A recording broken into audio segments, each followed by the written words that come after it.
In some circles, the Safety Act has been debated for years, and it passed in the wee morning hours of January 13th, 2021. It takes effect, major portions of it, January 1st of 2023. And despite it having passed that long ago, it seems that there's been an increased amount of awareness on it in the past few weeks as we head into the November election. Well, we've heard a lot of criticism about it from the critics, but what about those who support it and are advocating for it? Well, let's talk with one of those state representatives right now. Chicago Democratic State Representative LaShawn Ford joins us. Representative, thanks for taking time, and let's get right into it. Before we do talk about the Safety Act, though, I do want to get your reaction real briefly here to Governor J.B. Pritzker just now putting out a statement this morning calling for State Senator Emil Jones and State Senator Michael Hastings to resign amid different scandals they're dealing with. He ultimately said that while they will face these charges in court and they have their time in court, he thinks that it's a distraction for them to continue in their official capacity. Your reaction to just, again, another lawmaker being charged with corruption and the various other problems that there might be with some of your colleagues? Well, it is one of those things that we all find to be disturbing, that we have to open the papers and see these type of stories. And, their constituents will make the decision of whether or not they believe that they should resign or not, to vote them in. And, of course, it is always important that the colleagues gain and regain the trust of their of the members that they serve with. But should state representatives and state senators be held to a higher standard? And if they're charged with something, yes, they have their day in court as a private citizen, but shouldn't they be held to a higher standard like police? They're to be held to a higher standard. Well, I think police, nobody really asks police to resign until they really are found guilty of something. So we've seen that happen even with murder of LaShawn McDonald. The police are put on desk duty, and then the murder of LaShawn McDonald continued to work until he was found guilty and then stripped of his badge. I don't condone wrongdoing in public office, and I'm not the person that makes decisions for anyone else, but we do know in a democracy that people have a right to defend themselves in a court of law, and they're innocent until proven guilty. But you don't think that, for instance, State Senator Emil Jones, charged with bribery, yeah, he has his day in court, but you think it should be up to the voters there to make the determination whether or not he stays in office?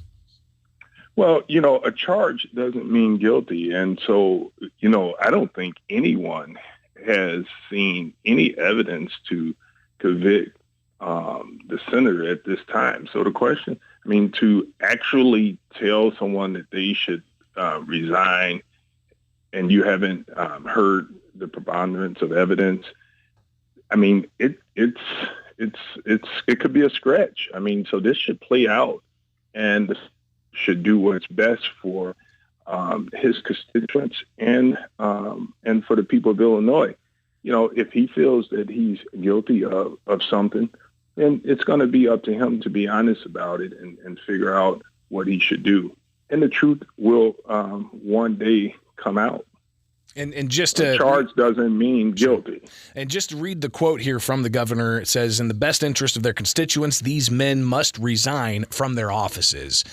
He goes on to say, resigning only their leadership roles falls short of what the public should expect. So, Representative, I appreciate you at least responding to that here right off the bat. But let's get into something that's been really surfacing to the top, at least down here downstate, with all kinds of social media messages and even state's attorneys suing the governor, and it becoming a really political sticky issue, and that's the Safety Act.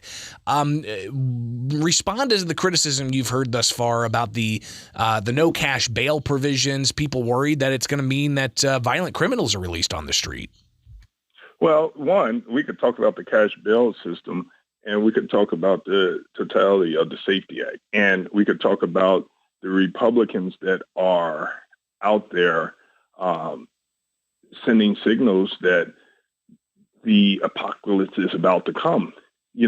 This is a example of the Democrats and Republicans in Springfield working for years on an issue like the Safety Act.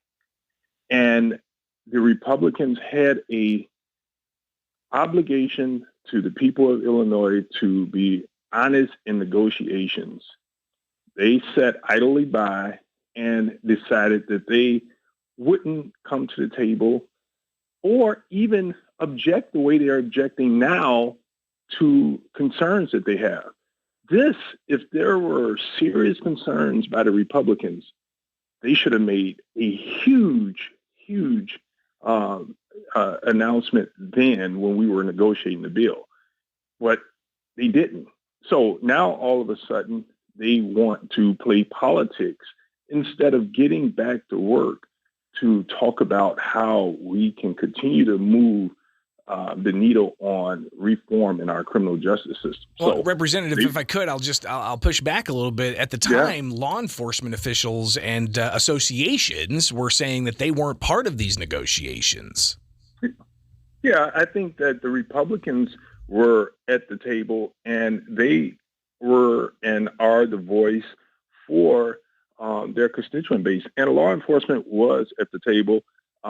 They may not have gotten everything that they want, but remember, the time to sound the alarm about their concerns, the Republicans should have sounded this very alarm when the negotiations were happening. Well, but again, Representative, it was the tail end of that legislature. I mean, that was the previous legislature, and I think a major criticism was that it was rushed in the tail end of the final hours of the legislature. Instead of waiting to have thorough debate, and it passed in January 2021. Here we are heading into 2023 with it getting ready to take effect.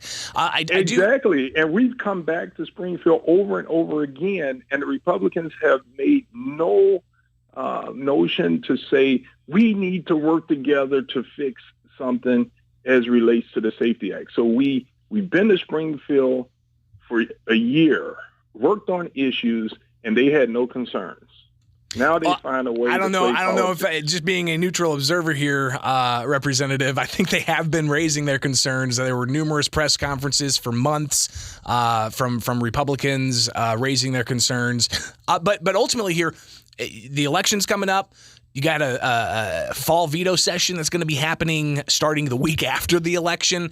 Do you anticipate any changes? What kinds of changes do you think there could be coming to maybe clarify things about the Safety Act? I've heard that there might be something dealing with clarifying how it's implemented. What do you foresee happening after the election before the end of the year? Well, I mean, we don't have to wait until after the election. We're going to have after the election, we'll have the veto session. And I think that we will continue to listen to the constituents and the law enforcement. And hopefully the Republicans would be honest brokers and come to the table with real solutions so that we can get through this before January and we can make some clarifications to the law. I've met with some of my police throughout the district, and they're concerned about the trespassing. This doesn't take effect until January. The Democrats are working every day with advocates, with law enforcement, to make sure that if there need to be tweaks, we will tweak them before January. But we will not roll back the entire Safety Act. Yeah, and I think I've heard people, including here in Sangamon County, the Sangamon County State's Attorney told WMAY that he supports elements of the Safety Act, but still has concerns about various elements that need to be tweaked. So we could spend, I'm sure, an hour talking about the minutia, but we'll be watching that closely to see exactly what could possibly be tweaked. But top of mind, you mentioned the issue of trespass. What else do you think is possible that could be tweaked before the end of the year? Well, we definitely have to continue to listen to law enforcement, and they will give us the direction as to how they feel they could best do their job so that it's clear to our law enforcement agents how they can make sure that our communities are safe. And so I've heard from some of my police superintendents in my villages that I represent, and they just want clarity. They're not really concerned unless we don't make some clarifying edits to the law. They know that they still have an oath of office to protect the communities, and they're going to do that. I've been assured by our police leadership that they will not leave their constituent base in harm's way. And that gives me comfort that we have the ability to work with our law enforcement, and we will work with them in order to make sure that it's clear what the law is intending to achieve. And that's the goal, to move forward and make sure that before January that there's clarifying language and that we adopt it in a bipartisan way so that our streets could be safer. State Representative LaShawn Ford, always appreciate talking to you. Can't wait to see you back down here in Springfield after the election. Let's talk again soon, all right? Thank you, Bishop. It is Springfield's Morning News. I'm Greg Bishop, and we've got Crime Stoppers, Crime of the Week next. So stay tuned. It's right here on WMAY at 8:53 from Culver's West on Wabash. It's time to